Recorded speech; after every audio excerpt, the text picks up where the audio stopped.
Assalamualaikum warahmatullahi wabarakatuh.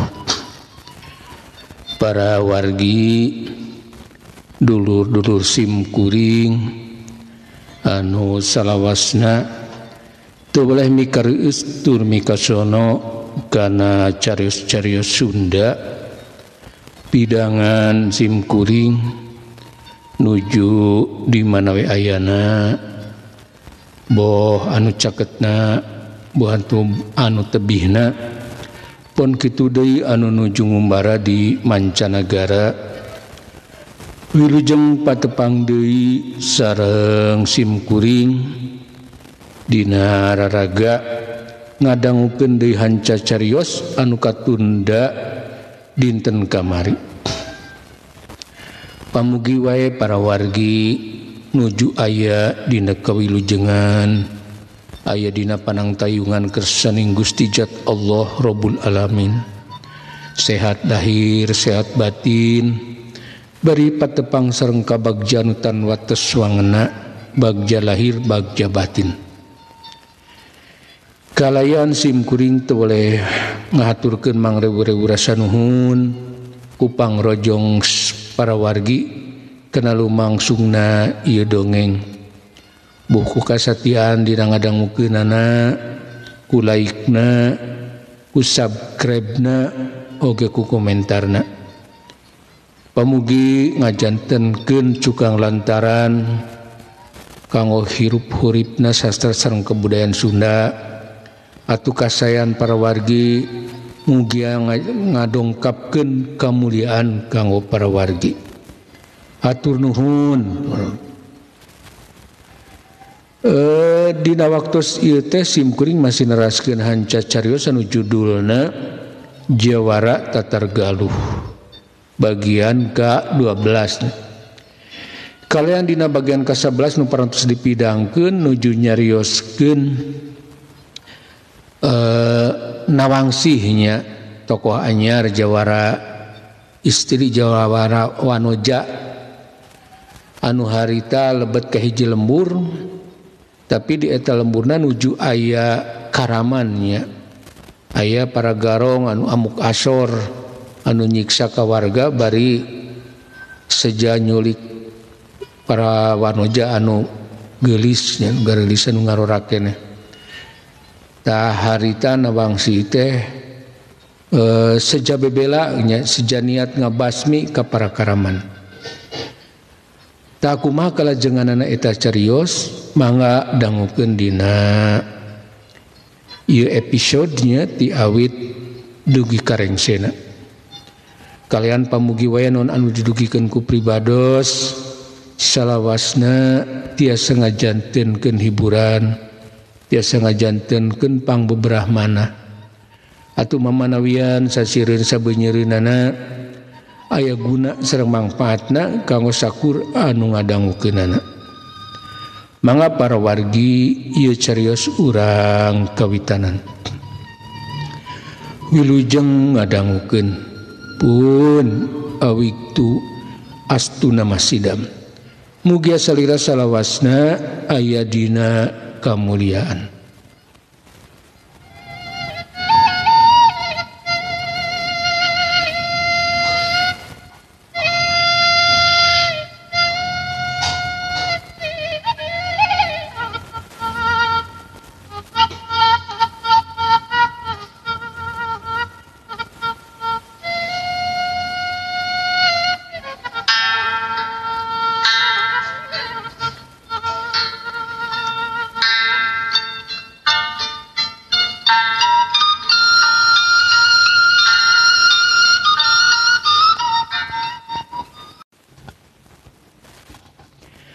Jawara Tatar Galuh bagian ke-12 karyana Andang S. Argayuda. Aduh ieu anu ti tadi cumarita kana Wangsih langsung ngagoak. Manehna teh biseun ngahindar tina panarajangna Nawangsih. Gerakan Nawangsih kumolebat dan dingkilat jadi teu kabadeun ku manehna. Pedog Nawangsi kaburu ngabeset dadana. Getih langsung ulauran tina dadana. Seterusna sasampoyongan ngajauhan Nawangsi. Kurang ajar, koroyok batur-batur. Karaman anu opat urang deui ka Cidamurkana. Nempo baladna langsung numprak ke benangan bedog ku eta awewe. Ku kituna harita keneh nu opatan julung-jeleng narajang Nawangsi. Opat bedog ting kolebat ngarah awakna Nawangsi. Ciat! Nawangsi teu nyingkah, tapi langsung ngebentak bari ku molebat mapag panarajang musuhna. Bedog panjangna ngahiuk dina jurus kincir muih. Sakabeh panarajang musuhna bisa ditadah ku bedogna. Kalayan sanggeus nadah panarajang musuhna ngan sakilat bedog Nawangsi ku molebat dina gerakan bulan sabit. Beres bedog Nawangsi ngegabres ke salah saurang musuhna. Aduh, tobat. Saurang karaman anu keur ngeroyok Nawangsi langsung ngoceak. Awakna boborot ku getih. Saterusna ngagedebut ni bandemah. Leungeunna langsung nungkup beuteungna anu gudawang kasabet ku bedog Nawangsi. Lakadalah awewe kurang ajar, modar siah, ciot. Anu tiluan lain deui nafsuna barang nempo batura geus duaan anu rubuh, bari ukur sagebragan. Ku kituna tu liat anu tiluan langsung ting kolebat nerajang Nawangsi di segala arah. Tilu bedog ting kolebat trek kawak rek ngarah awak Nawangsi. Andika anu kudu modar macal macarahat ciat. Nawangsi lain jingkah atawa ngahindar, malahan manehna kalaka cumorelat mapag deui panrajang para karaman. Nawangsi najan awewe tapi ngabogaan kawani leuwih ti lalaki. Jurus-jurusna ngabahayakeun. Beda jauh jeung Santanu mah. Ari Santanu mah tara ngagunakeun pakarang sabab taradaekeun nyilakakeun batur. Tapi Nawangsi mah bener-bener tegaan. Bedogna terus ku molebat.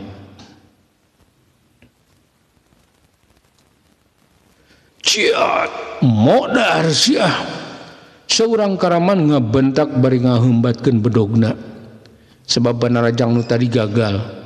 Bedogna nyuwuk rek digas beheung Nawangsi. Sedang tikeun cakatuheunana dua urang marengan narajang tujuanna supaya Nawangsi teu biseun gerak pikeun ngahindar. Tapi Nawangsi sanajan karek harita ancup ke dunya kajawaraan benar-benar ketakna ngeleuwihan jawara kahot.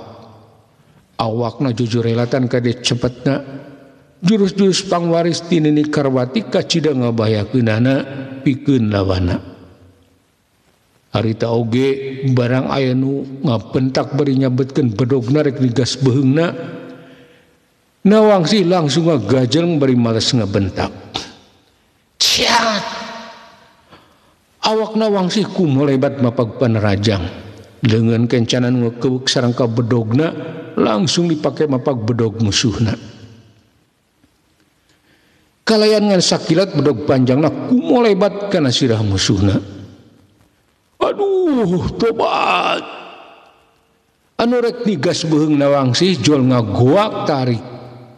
Laju awakna langsung ngagedebut ti ban lemah. Uluna gudawang kakeunan ku bedog Nawangsi. Untung harita teh Nawangsi teu ngagunakeun tanaga rongkah. Mun seug dibarengan ku tanaga mah pasti hulu musuhna teh bakal beulah. Ciat. Nawangsi lir anu kasetanan. Awakna ku molebat deui bari nyabetkeun bedogna. Gerakanana nanding kilat. Musuhna anu teu ngabade kana gerakan Nawangsi teu biseun ngejat. Atuh teu trapasini deui bedog panjang Nawangsi langsung ngagabres ka beset dada musuhna. Aduh, tobat. Seorang karaman deui ngagoak. awakna langsung sampoyongan saterusna ngedeprek bari gegerungan nahan ka nyeri. Nawangsi bener-bener jawara awewe anu kacida galakna siga anu teu was-was deui dina nalukeun para musuhna. Daku anu awalas ti aing awewe edan anu saurang deui sanggeus ngaluarkeun ancaman langsung kabur muru ka tengah lembur. Maksudna rek bebeja ka pingpinanana anu harita keur ngamuk di jero lembur. Sabab eta rombongan teh lobaan, namun dihitung mah aya 10 urang. Rombongan para karaman anu kacida kejemna. Jadi meujeuhna meunang pangwarah tina Wangsih teh.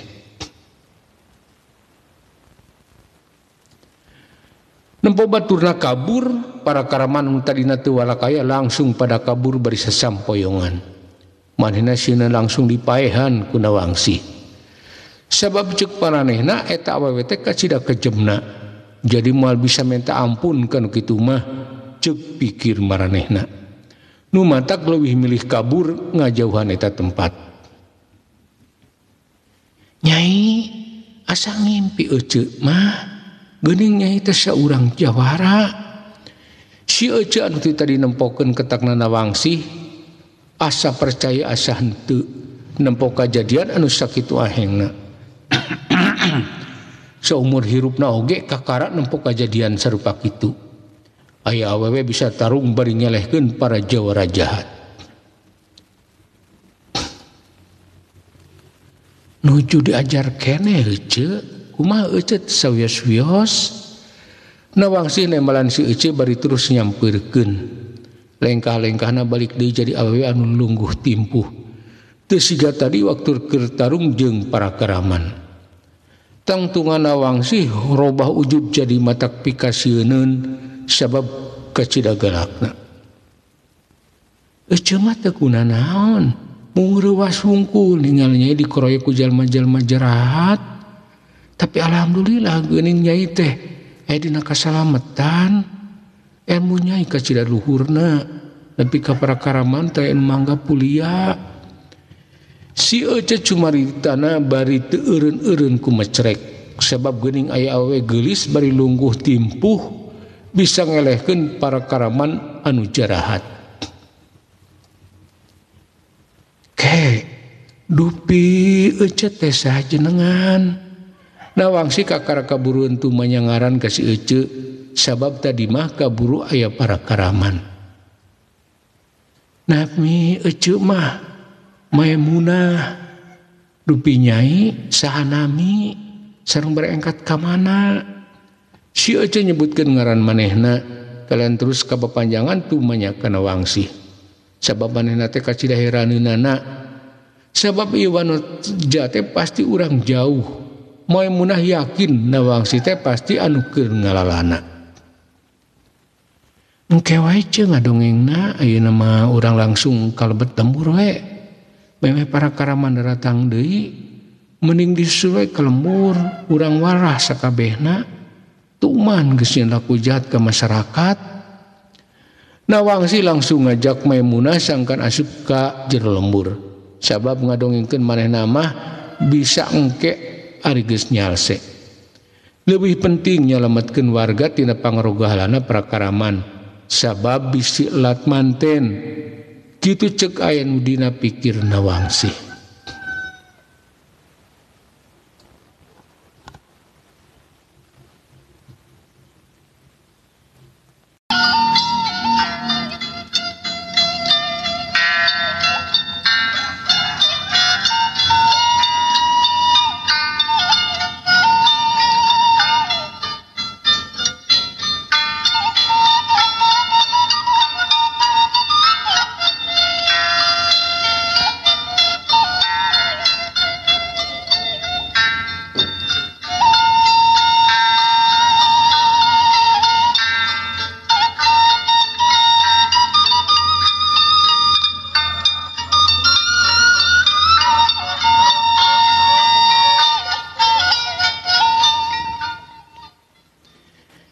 Ke punten ngasuh heula sakedap para wargi sakantenan sim kuring sejak ngiring emutan ka para wargi anu kalersan nuju ngadangukeun ieu dongeng.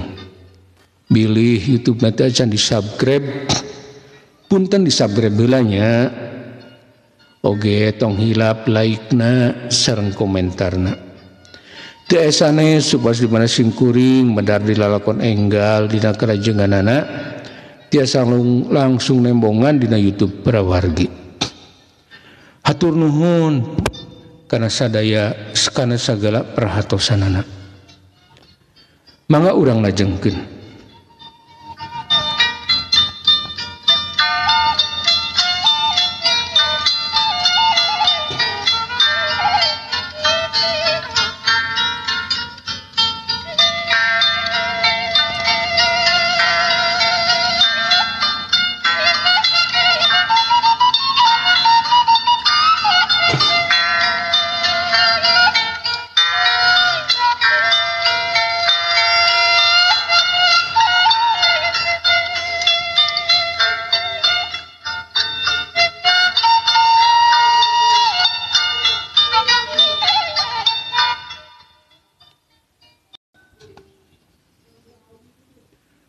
Basa Nawangsih jeung Maimunah geus deukeut ka tengah lembur katempoun saurang karaman anu tadi kabur keur cacarita ka gegedugna sigana keur ngalaporkeun kajadian anu kaalaman ku manehna jeung balad-baladna sabab ngomongna bari papeta siga anu keur harengheng.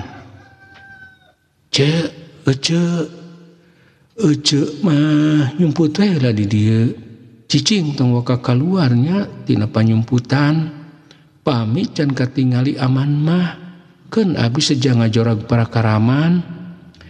Nawangsih nitah nyumput ka Maimunah sabab lamun mimilu jeung manehna bakal ngaganggu dina sajeroning nyang haripan para karaman. Mohon Nyai kade wae Nyai sing ati-ati sabab para karaman teh dikokojoan ku jawar anu kacida saktina. Maimunah ngawawa dia Nawangsih saterusna manehna lumpat ka jero leuweung laju nyumput dina rungkun anu teu pati jauh tina jajalaneun. Sanggeus Maimunah nyumput Nawangsih langsung kumolebat muru para karaman anu harita katempona keur ngancam-ngancam ka para warga. Tapi sanggeus kadatangan seorang anak buahna langsung ngorejat saterusna malikeun awakna rek muru tempat anu dicaritakeun ku anak buahna. Para karaman edan jalma-jalma jarahat aranjeun kudu dibere pangwara sabab geus ngalakukeun katelengesan ka para warga anu teu tuah teu dosa. Nawangsih barang anjog kepala rombongan para karaman langsung ngabentak ucap-ucapan anu galak leungit sifat wanojana anu lungguh timpuh teh kaganti ku tangtungan saurang awewe ngora anu kacida garangna.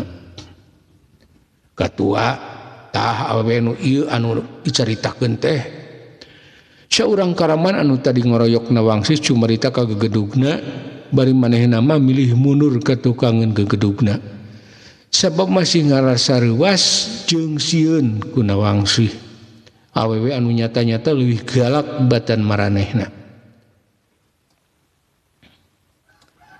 Urang hajar tong diantep barudak koroyok ku sararea. Tapi tong dipaehan sabab balik dibawa ka markas ku kula jang coun. Si gegedug begal kacida amarahna tapi hadena ngadadak katariku kagelisan Nawangsih. Manehna kakareueun nempo aya awewe sakitu gelisna andukna jadi kapikiran kanu lain-lain. Siap katua anak buahna raeng sarumanuk saterusna sararea pada kumolebat sebedogna nya sok geura maju barengan supaya teu kagok ngalawana. Nawangsih taya kakeueung malah kalah nangtang ka eta rombongan begal. Ceuk syariat mah Nawangsih teh siga anu jumawa. Tapi sebenarnya Iwanoja teh emang kasipu ku ilmu penemu anu kacida luhurna. Sabab guruna mangsa katukang kungsi ngagegerkeun dunya kajawaraan. Anu harita mah Nini Karbati teh sok diserbut si walet bodas.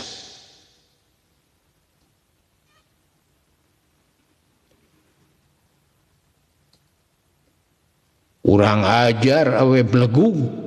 Ciat. Seorang karman teu sabaran manehna langsung miheulaan ku molebat narajang Nawangsi. Bedogna ku molebat rek nigas beheung Nawangsi. Manehna geus teu ingeteun deui ka mana kana amanat teu gedugna. Ciat. Nawangsi emang aneh.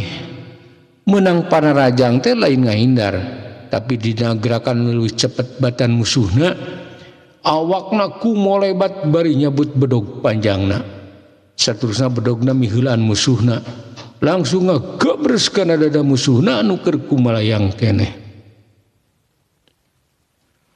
Aduh, ieu si Karaman anu narajang Nawangsi ngoceak. Awakna langsung ngagedebut di bandemah, tina dadana ulauran getih. Saterusna ngagegerung nahan ka nyeri, bari esod-esodan ngajauhan pakalangan. Lakadalah. Baturna anu opatan kacida ngajenghokna, barang nempo baladna langsung ngagubrak bari baborot ku getih. Hati anu opatan ngaredak miris ku ketakna Iwanoja. Sabab ukur sagebragan batuna langsung baborot ku getih, numprak teu walakaya. Padahal maranehna teh kabehna oge lain jalma biasa, tapi mangrupakeun jawara anu geus lila ancrup di dunia kejahatan.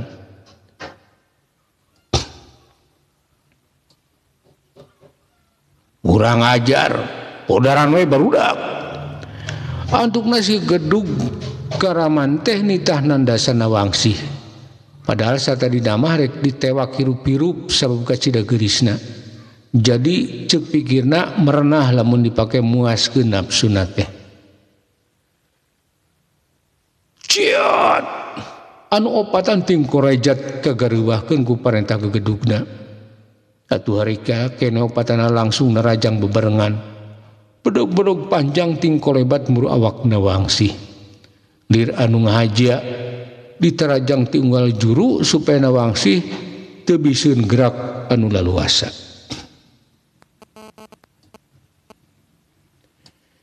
Ciat. Basa bedog-bedog nyewuk rek ngarajam awakna, sakilat Nawangsi ngajaul bari terus luncat ngaliwatan hulu musuhna. Celek napak lemah tukangan para musuhna.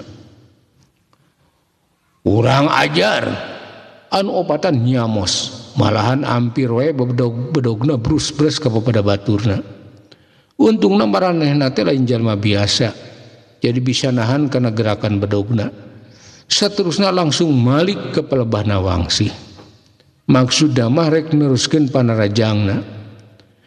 Tapi teu kabadeun ku manehna, basa manehna maranehna malikeun awak ka Nawangsi.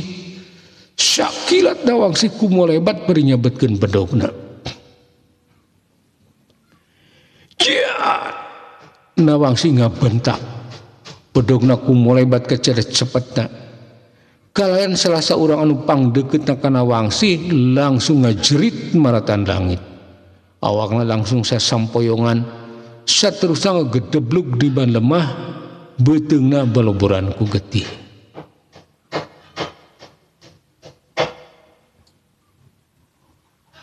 Ait anu tiluan langsung luncat mundur. Maranehna riwaseun ku gerakan Nawangsi anu kacida cepetna. Tiluanana jadi regag-regog ngarasa was-was sabab musuhna anu mangrupakeun saurang wanoja teh geuning sakitu rancingisna.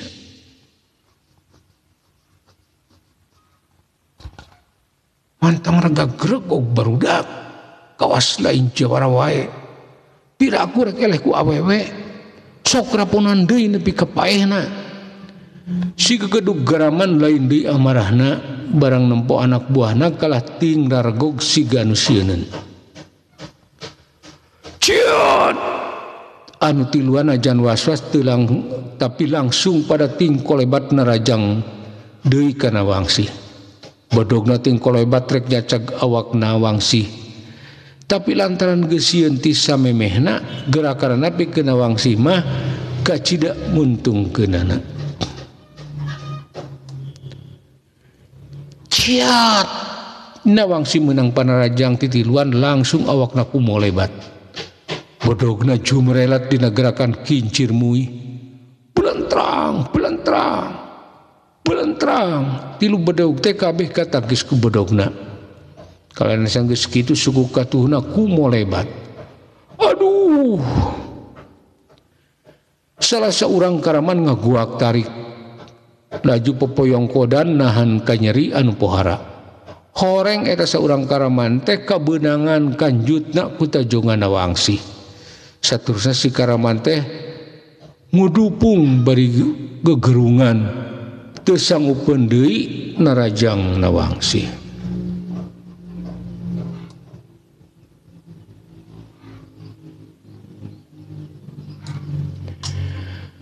Nu ngaroponana Wangsi kariduaan deui. Najan terus narajangna Wangsi tapi duana oge geus keuntupan rasa was-was. Sabab anu disangheurepan ku manehna teh geuning wanoja anu luhur ilmu kanu ngaraganana. Lain lawaneun maranehna. Tapi rek mundur sieuneun ku geudukna. Ciat na Wangsi ngabentak bari awakna langsung kumolebat. Kagaranganna benar-benar matak seber ka musuhna. Awakna jumolebat ka cida cepetna. Bedogna kumolebat heserek ditangkisna. Hai anu duaan gentak mundur ngajauhan. Sabab disanggupeun nadah panarajangna Wangsi. Kesang badag, kesang lembut ngulucur tina sakujur awakna. Hatena pada ngageter pinuh ku kariwas.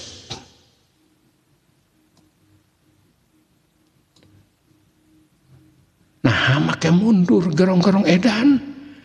Ari karahayat bisi biasa menisau kadua gaplok. Sok maju deui atuh ari ngaku lalaki mah.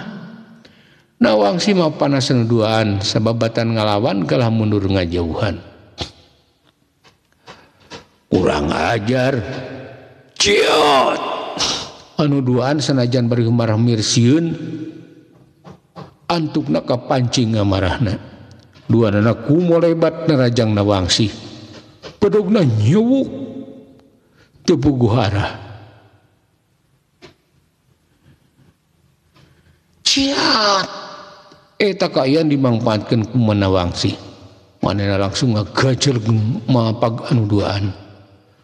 Pedogna nyewuk ka cida cepetna. Kalian teh bisa ditangkis atau disingkan ku musuhna. Saurang karaman deui-deui ngaguak tarik. Aduh, ieung. Saurang musuhna ngajerit laju kekeprengan bari luncat ngajauhan. Horeng dampaleungeunna rampal ka sabat bedog panjangna Wangsi. Ramona buntung dua. Saterusna abrug-abrugan nahan kanyeri. Bedogna meceleng kanu jauh. Bakat ku tarik-tarikna sabetan bedogna Wangsi. Ciat na Wangsi ngebentak deui. Awakna kumolebat ke cida cepetna. Kalayangan sakilat bedogna nyayang kana pingping musuhna anu kari saurang deui. Kebenaran musuhna luncat trek mundur, tapi bedogna Wangsi leuwih cepet datangna. Aduh, tobat. Si karaman panungtung ngajerit maratan langit. Tina pingpingna langsung ngocor getih hirup. Saterusna ingkud-ingkudan ngajauhan Wangsi. Teu sanggupeun deui neruskeun tarung.